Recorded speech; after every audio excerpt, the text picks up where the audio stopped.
ராகவ் வந்து எவ்வளோ சொல்லியும் அபி வந்து கேட்க மாட்டேங்கிறாங்க. அதனால ராகவ் ரொம்ப டென்ஷன் ஆயிடுறாரு. ராகவ் உள்ள வராரு. அபிய பார்த்துட்டு என்னதான் மனசில் நினச்சிட்டு இருக்க?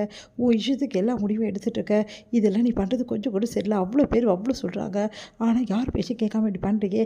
நீங்கள் மட்டும் கரெக்டுன்ற மாதிரி பேசுகிறீங்க. எல்லாம் சேர்ந்து செஞ்சுட்டு கடைசியில் ஒன்றுமே தெரியாத மாதிரி வந்து நிற்கிறீங்க. எல்லா முன்னாடியும் நான் இந்த விஷயத்த சொன்னேன். அவங்களுக்கு தான் அசிங்கம். அதனால தான் நான் சொல்லாமல் இருக்கேன். ஆனால் அதே அட்வான்டேஜ் எடுத்துகிட்டு என்னையை குத்தம் சொல்ல வந்துட்டீங்களா அப்படின்னு சொல்லிட்டு கேட்குறாங்க. இங்கே பாரு அபி, நீ ரொம்ப ஓவராக போயிட்டுருக்க. நீ பண்ணுறது எனக்கு எதுவுமே சரியில்லை அப்படின்னு சொல்லிட்டு இருக்காரு. நான் அப்படி தான் பண்ணுவேன், நான் அப்படி தான் செய்வேன். இன்னும் கொஞ்சம் நாளில் உங்கள் 2 பேருக்கு கல்யாணத்தை நடத்தி வச்சுட்டு தான் இங்கேருந்து நான் போவேன். நீ யார் என் கல்யாணத்தை நடத்துறதுக்கு? இங்கே பாரு, உனக்கு டைவர்ஸ் கேட்டு நான் கொடுத்துட்டேன். இந்த உறவுலேருந்து உனக்கு ரிலீஃப் பண்ணி விட்டுட்டேன். இதோடு முடிஞ்சு போச்சு. தேவையில்லாமல் வந்து ஏன் விஷயத்தில் தலையிடாத. நான் யாரை கல்யாணம் பண்ணிக்கணும், யார் கூட வாழணும்னு சொல்கிறது நீ டிசைட் பண்ணாத அப்படின்றாரு. அது கேட்டுட்டு வந்து நான் அப்படி தாங்க டிசைட் பண்ணுவேன். ஏன்னா பாதிக்கப்பட்டது நான் தான். நீ என்ன சொல்கிற அப்படின்னோடனே, ஆமாம் பின்ன என்ன, என்னை கல்யாணம் பண்ணுவீங்க, வேற ஒரு பொண்ணு கூட அப்படிலாம் இருந்துட்டு கடைசியில் அந்த பொண்ணை கழட்டி விட பார்க்குறீங்களா? அதெல்லாம் நான் ஒத்துக்க மாட்டேன். நான் வந்து நியாயம் வந்து ஜெயிக்கிற வரைக்கும் விடவே மாட்டேன் அப்படின்றாங்க. அது கேட்டு ராகம் வந்து ஏன் தான் இப்படிலாம் இருக்கியோ தெரில, எவ்வளோ சொன்னாலும் கேட்க மாட்டேன், அப்படி தாங்க பண்ணுவேன், அப்படி தான் செய்வேன். அவங்க டென்ஷன் ஆகி அங்கே பொருட்கள்லாம் போட்டு வந்து உடைக்கிறாரு. செம்ம டென்ஷனாக இருக்குது ராகவுக்கு. அப்படியே போயிட்டு உட்காந்துட்டு என்ன செய்யறது தெரியாமல் தவிக்கிறாரு. இப்படி புரிஞ்சுக்காமல் பண்ணிகிட்ருக்காரு. நான் என்ன தான் செய்கிறது? நான் வந்து தப்பு பண்ணிட்டேன்னு சொல்கிறா. ஆனால் என்னால் நம்பவும் முடியல, நம்பாமல் இருக்க முடியல. ஏன்னா அந்த ஹோட்டல் ரூமில் என்ன நடந்ததுன்னே எனக்கு ஞாபகமே இல்லை. இப்போ நான் என்ன செய்வேன் எனக்கு ஒன்றுமே புரியலையே. ஆனால் அபி என்னை விட்டு பிரிஞ்சு போனால் அடுத்த நொடியே இந்த உலகத்தில் என்னால் இருக்கவே முடியாது. ஏன்னா அபி தான் என் வாழ்க்கை, வேறு எதுவுமே கிடையாது. அவள் வந்து இந்த வீட்டில் இருந்தாலும் சரி இல்லைனாலும் சரி, அவள் எங்கே இருக்காளோ அங்கே தான் நான் இருப்பேன். நான் ஒத்துக்கவே மாட்டேன். அபி என்ன பண்ணாலும் அப்படின்னு சொல்லிட்டு டென்ஷனாக வராரு. இங்கே மது வராங்க. மதுக்கிட்ட வந்து பேசாமல் தள்ளி போகிறாரு. ஏன் ராகவ் என்கிட்ட பேச மாட்டிங்களா அப்படி சொல்லிட்டு மது கேட்குறேன். இங்கே பார் மது, நான் எதுவும் பேசுறதுக்கு விரும்பலை. சரி சம்மதிக்காமல் இருந்தீங்க, எனக்காக தானே சம்மதிச்சிங்க.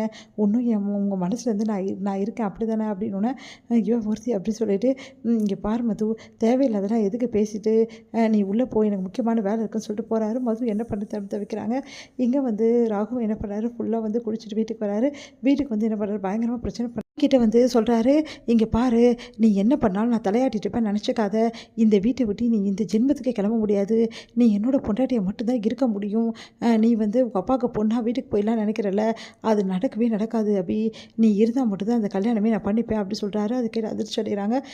நீ என்ன சொல்கிறீங்க? எனக்கு ஒரு சத்தியம் பண்ணு. நான் வந்து நான் மதுவை கல்யாணம் பண்ணிக்கணும்னா இந்த வீட்டை விட்டு நீ போகக்கூடாது. நீ ஏன் இந்த வீட்டிலேருந்து நான் வந்து சித்திரவதை அனுபவிக்கணுமா?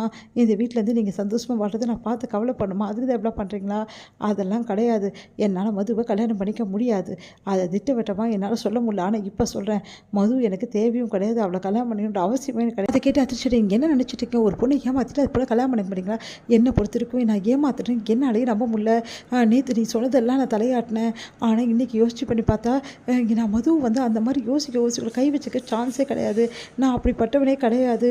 என்னால் ஒரு பொண்ணு கூட தங்கினா கூட சரி, இவ்வளோ நாள் நான் இங்கே தங்குறேனே இந்த ரூமில், என்னைக்காவது ஒரு நாள் உங்ககிட்ட தப்பாக பிஹேவ் பண்ணிப்பேனா சொல்லு. ஏன் நிதானத்தில் ஒரு சில சமயம் இருந்திருப்பேன், ஒரு சில சமயம் நிதானம் இல்லாமல் கூட நான் வந்திருப்பேன்.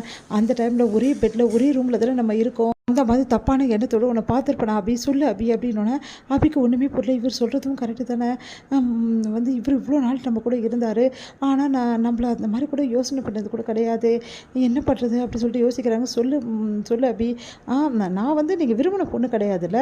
மது அப்படி இல்லைல்ல, மதுவை நீங்கள் ரொம்ப நேசிச்சிங்கல்ல, அதனால தான் வந்து அந்த மாதிரி இருக்கும் அப்படி சொன்னோன்னே, இதெல்லாம் போய் நான் நம்ப மாட்டேன். மானத்தை வச்சு என்னால் வந்து மதுவை கல்யாணம் பண்ணிக்க முடியாது அப்படின்ட்டு திட்டவட்டமாக மறுக்கிறாரு.